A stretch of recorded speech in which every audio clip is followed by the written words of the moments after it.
कहा जाता है कि भगवान शिव तक पहुँचने का रास्ता कठिन नहीं है। कठिन है तो केवल अपने मन को जीतना।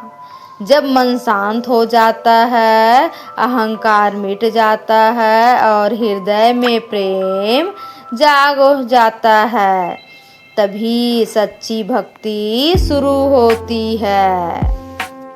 संत कबीरदास जी ने बहुत कम शब्दों में ऐसी बातें कही है जिन्हें समझने में कभी कभी पूरा जीवन निकल जाता है।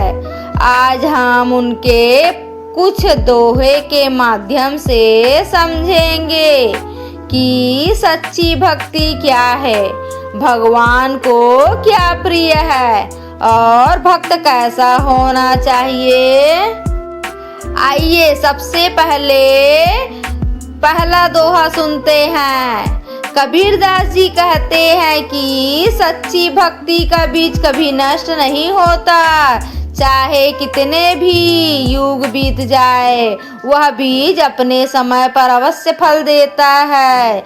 जरा एक बीज की कल्पना कीजिए, वह वर्षों तक मिट्टी में दबा रह सकता है। बाहर से देखने पर लगता है कि उसमें कोई जीवन नहीं है, लेकिन जैसे ही वर्षा की पहली बूंदें पड़ती है, वही बीज अंकुरित बनकर धरती को चीर देता है। भक्ति भी बिल्कुल ऐसी ही होती है। यदि किसी मनुष्य के हृदय में कभी भगवान शिव के प्रति सच्चा प्रेम जाग जाए तो वह प्रेम कभी समाप्त नहीं होता। हो सकता है जीवन में कभी परिस्थिति बदल जाए, कभी मन भटक जाए, कभी संसार की दौड़ में भगवान का नाम कम हो जाए, लेकिन यदि भक्ति का बीज सच्चा है तो एक दिन वही मन फिर से महादेव के चरणों में लौट आता है। महादेव कभी अपने भक्त को छोड़ते नहीं। कभी आपने सोचा है कि कुछ लोगों को बचपन से ही मंदिर अच्छा क्यों लगता है? कुछ लोगों को शिव नाम जाप सुनते ही आंखों में आंसू क्यों आ जाते हैं? कुछ लोगों को शिवलिंग देखते ही मन शांत क्यों हो जाता है? शायद यह उसी भक्ति की बीज का प्रभाव है जो बहुत पहले उनके हृदय में बोया गया था। इसीलिए यदि आज आपके मन में भगवान का नाम लेने की इच्छा होती है तो इसे साधारण मत समझिए, यह महादेव की कृपा है। अब अपने आप से एक प्रश्न पूछिए, क्या मैं केवल कठिन समय में भगवान को याद करता हूँ या सुख में भी उनका धन्यवाद करता हूँ? यही सच्ची भक्ति की शुरुआत है। अब संत कबीरदास जी ने हमें भक्ति का अलग रहस्य बताते हैं। कितनी सुंदर बात कही है। भक्ति मुक्ति की सीढ़ी है।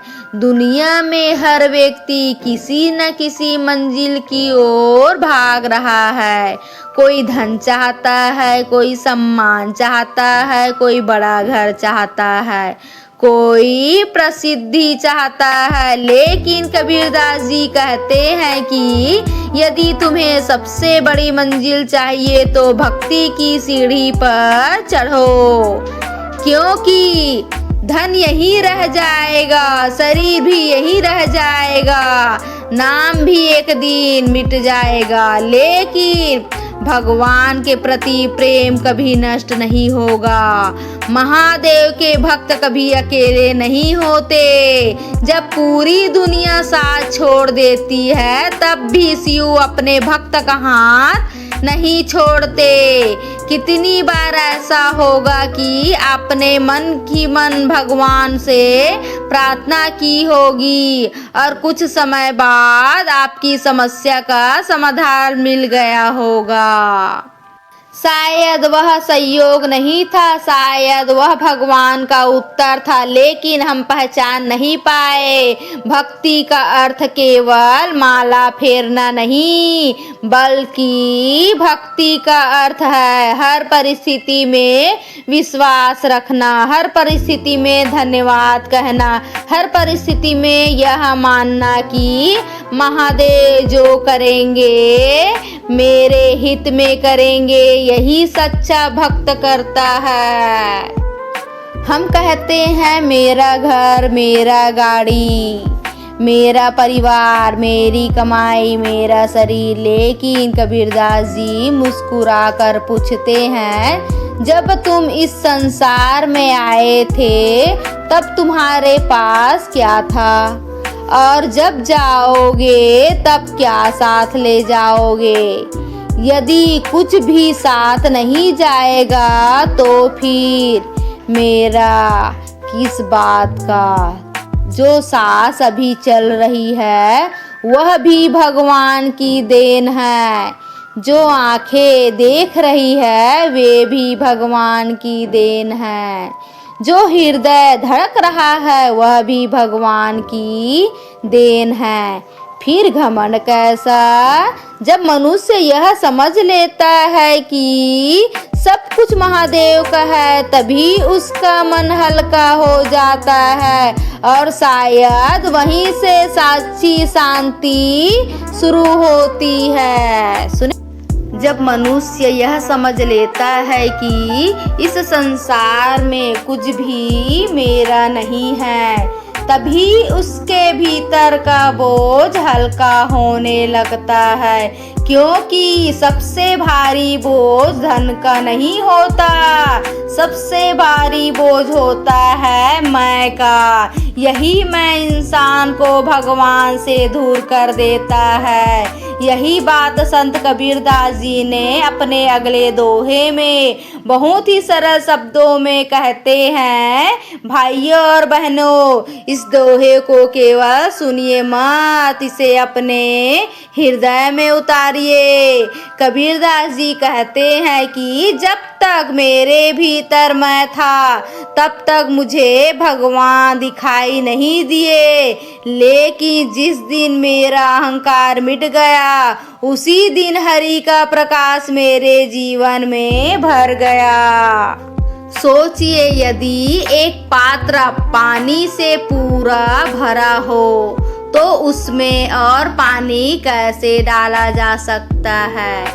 पहले उसे खाली करना पड़ता है। ठीक वैसे ही यदि हमारा मन अहंकार, क्रोध, ईर्ष्या और लालच से भरा है तो उसमें भगवान का प्रेम कैसे आएगा? महादेव तो हमेशा से हमारे पास है। धूरी उन्होंने नहीं बनाई, धूरी तो हमने अपने अहंकार से बना ली। कई बार हम कहते हैं मैंने यह किया, मैंने वह किया, मेरी मेहनत, मेरी बुद्धि, लेकिन क्या हमने कभी सोचा है कि यदि भगवान एक पल के लिए हमारी सांस रोक दे तो हम कुछ भी नहीं कर पाएंगे। इसलिए जीवन में सफलता मिले तो विनम्र बनिए, असफलता मिले तो धैर्य रखिए। दोनों ही परिस्थितियों में महादेव का स्मरण कीजिए। याद रखिए, फल से लदा हुआ वृक्ष हमेशा झुकता है। जो वृक्ष खाली होता है वही अकड़ कर खड़ा रहता है। उसी प्रकार सच्चा भक्त कभी घमंड नहीं करता। महादेव को रावण जैसा विद्वान भी मिला, लेकिन उसके अहंकार ने उसे पतन की ओर ले गया। वही दूसरी ओर एक साधारण भक्त भी यदि सच्चे मन से शिव नाम जाप करे तो महादेव उसकी पुकार सुन लेते हैं। इसलिए आज अपने मन से केवल एक बात कहिए, हे भोलेनाथ, मेरे भीतर यदि कहीं भी अहंकार छिपा है तो उसे भी अपने चरणों में समाप्त कर दीजिए। मुझे बड़ा इंसान नहीं, आपका सच्चा भक्त बना दीजिए।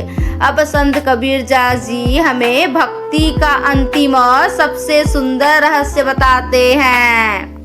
जरा सोचिए, यह पूरा संसार किसका बनाया हुआ है? सूरज किसका है? चांद किसका है? नदियाँ, पर्वत, पेड़, हवा, जल सब किसके हैं? जब सब कुछ भगवान का ही है तो हम उन्हें क्या दे सकते हैं? यदि हम मंदिर में फल चढ़ाते हैं वह भी भगवान का दिया हुआ है। यदि हम दूध चढ़ाते हैं वह भी उसी की कृपा से मिला है। यदि हम फूल चढ़ाते हैं वे भी उसी की बनाई हुई प्राकृतिक से आए हैं। तो फिर भगवान प्रसन्न किस बात से होते हैं? भगवान उस वस्तु से नहीं, उस भाव से प्रसन्न होते हैं जिसके साथ वह अर्पित की जाती है। एक गरीब भक्त यदि एक लोटा जल भी प्रेम से चढ़ा दे तो वह महादेव को प्रिय है, और यदि कोई करोड़ों का चढ़ावा भी अहंकार से चढ़ाए तो उसमें भक्ति कहाँ?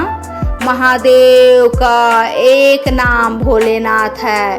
वे छल नहीं देखते, वे हृदय देखते हैं। इसलिए अपने मन को सुंदर बनाइए, मुस्कान बांटिए, किसी दुखी की सहायता कीजिए, किसी भूखे को भोजन कराइए, किसी रोते हुए इंसान को सांत्वना दीजिए।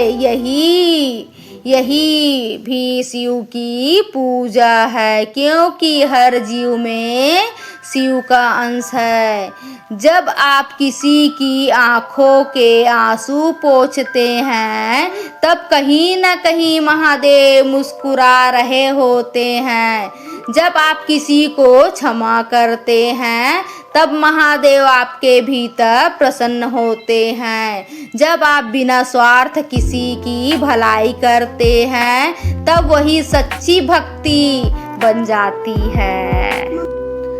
आज इस 5वें दोहे ने हमें 5 बातें सिखाई। भक्ति कभी नष्ट नहीं होती, भक्ति ही मुक्ति का मार्ग है, सब कुछ भगवान का है। अहंकार मिटे बिना ईश्वर का अनुभव नहीं होता, और भगवान को सबसे अधिक प्रिय है निर्मल, निष्ठापन और प्रेम से भरा हुआ हृदय। इसलिए आज से केवल पूजा करने का संकल्प मत लीजिए, बल्कि ऐसा जीवन जीने का संकल्प लीजिए जिसे देखकर महादेव स्वयं प्रसन्न हो जाए। जब सुबह उठे तो शिव नाम जाप करे, जब भोजन करे तो भगवान का धन्यवाद करे, जब कोई गलती करे तो क्षमा करना सीखे, और जब कोई मन घबराए बस आंखें बंद करके कहे, हे महादेव मैं आपका हूँ, मुझे कभी अपने चरणों से दूर मत होने देना। हर हर महादेव।